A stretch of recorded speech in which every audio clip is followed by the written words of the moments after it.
I've been connecting with so many millennial couples who wake up to cramped spaces. They love the vibe of the city, but crave more room, natural light, more space, and truly the connection with neighbors. Imagine swapping that tiny balcony for weekend barbecues, or porch coffees and weekend bike rides on trails just outside your door. Guelph offers all of that, plus you're just under 60 minutes door to door on the GO train. In this video, I'll unpack what's driving this exodus for more suburban living, affordability, community, and that rare suburban charm. And if you've been pondering Guelph, let me give you a roadmap so it can be a little bit clearer for you if you're considering a move. Let's begin. I'm Varsha, real estate guidance that honors your future and legacy. First, let's dive into why Guelph is capturing millennial hearts. It's gonna land on affordability. You're trading cramped quarters for spacious layouts. The average price for a 3-bedroom detached home in the city of Guelph ranges around that $825,000 mark, compared to the $1.3 million mark in the city of Toronto. And yes, I'm just gonna say right now that there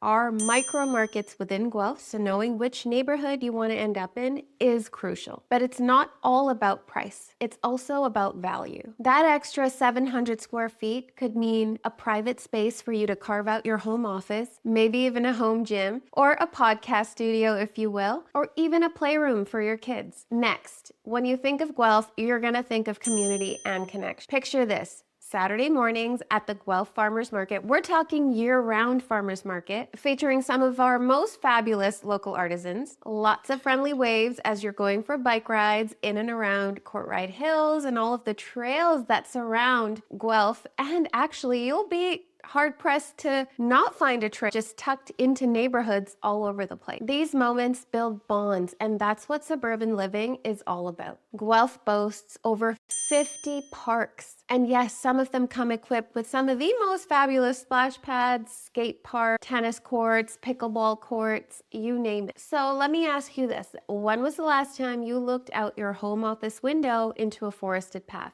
In Guelph, it's actually a reality. But the city of Guelph is not for everybody. It might be for you if your current home feels less like a haven and more like a shoebox. You're navigating remote with no quiet space or the ergonomic support. And you dream of safe streets where your kids can ride their bikes to their friends. And because there's this text thread going around and each home is looking out for the kids that are within. It can happen here. And I speak from experience. So if you're considering Guelph, then you're gonna wanna know about some of our neighborhoods. And while this video is not gonna go super in depth to all of the neighborhoods in Guelph, I am gonna touch on some of the more popular neighborhoods that I've helped relocationers call home. A lot of the times relocationers are looking to almost find what they're leaving behind. So if you're in the hustle and bustle of the city of Toronto, sometimes you wanna make sure that you end up landing in the hustle and bustle in Guelph, which means tighter homes, busier area, access to highway, all of that becomes really important, and that's okay. And yes, there's also on the flip side, there are those that want absolutely nothing to do with that kind of lifestyle, and so if they call Guelph home, they want the essence of living. We're talking tree-lined streets, space between the homes,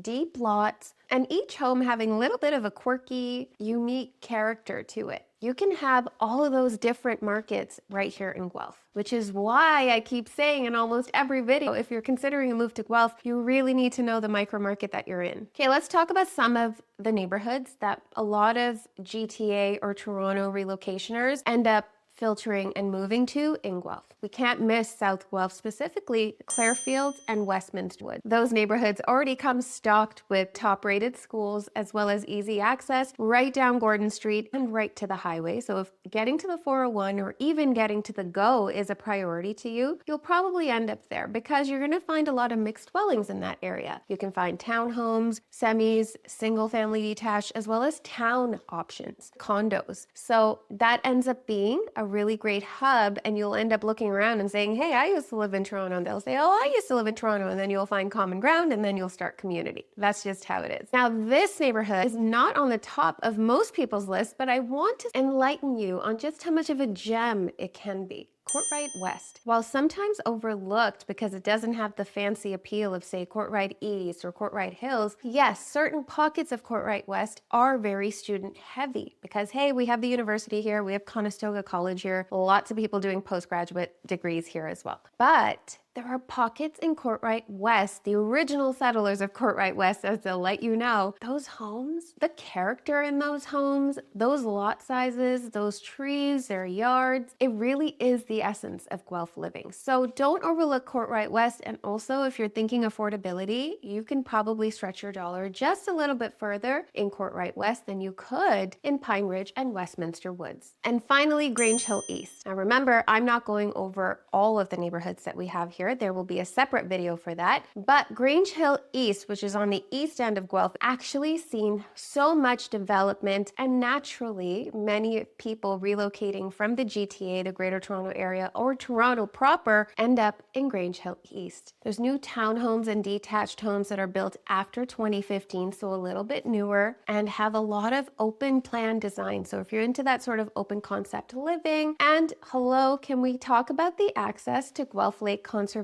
You'll be hard pressed to not find green living here in Guelph. The prices are definitely attractive in Grange Hill East. We're talking starting in the high 700s, and there's strong resale demand. Insider tip, before you hit Guelph to come and do a tour of the neighborhoods, please make sure you Google all of our boutique coffee shops. If you want a proper list, just send me an email because I have so many tried and true favorites right here in Guelph, and they're all little small boutique coffees that make the best drinks I've had. So let's move on to your upsize strategy, because hey, if you don't have a strategy, you're not going to be successful with your move. Or you might end up in something you don't like and it doesn't even fit your needs. It's a game plan. Upsizing can feel overwhelming, but here I have a 4-step plan. Number 1, you need to know your financials. So pre-qualifying and knowing exactly what you can afford is important. Your mortgage broker is number 1. Number 2, define your must-haves. You'll know your deal breaker list. And if you're moving from a condo, it can feel like I'll do with anything. If I have a driveway and a garage, it's already a step up. It is, I get that. But within that, there are non-negotiables as well. Are you sure you can handle a whole renovation? Are you actually skilled in that department? If you're not, then stop looking at homes that require a lot of sweat equity. Do you need a separate space for your home office? If you do, then make sure you factor that in. A lot of times parents focus on the school district, and trust me, I absolutely understand that. There's also a little bit more you might want to do.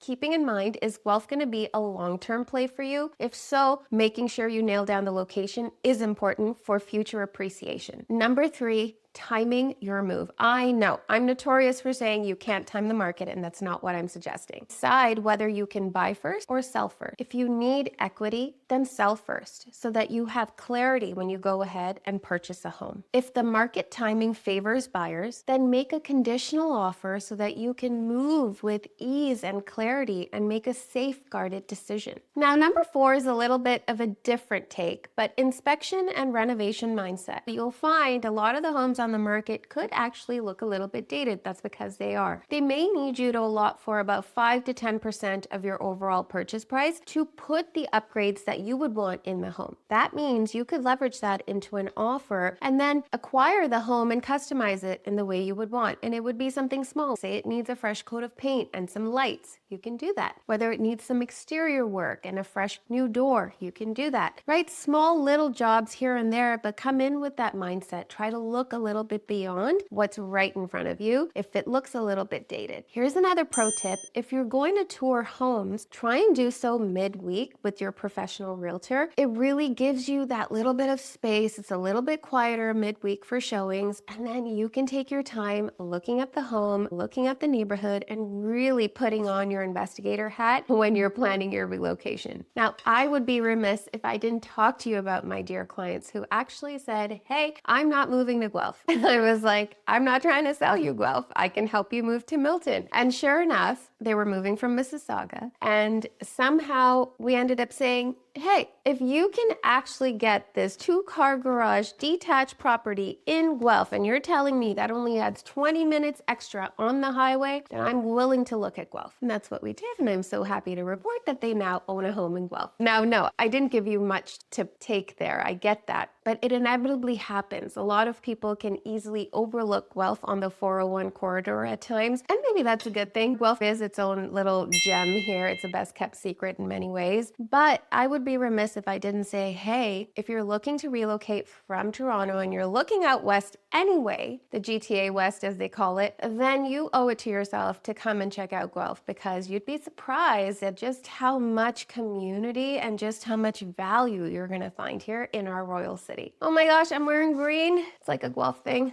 The green. Didn't even know it. It's serendipitous. Okay, so if you're ready to break free from cramped living and make a move that uplifts your entire family, Guelph suburbs are calling. Let's your path to your perfect Guelph home together.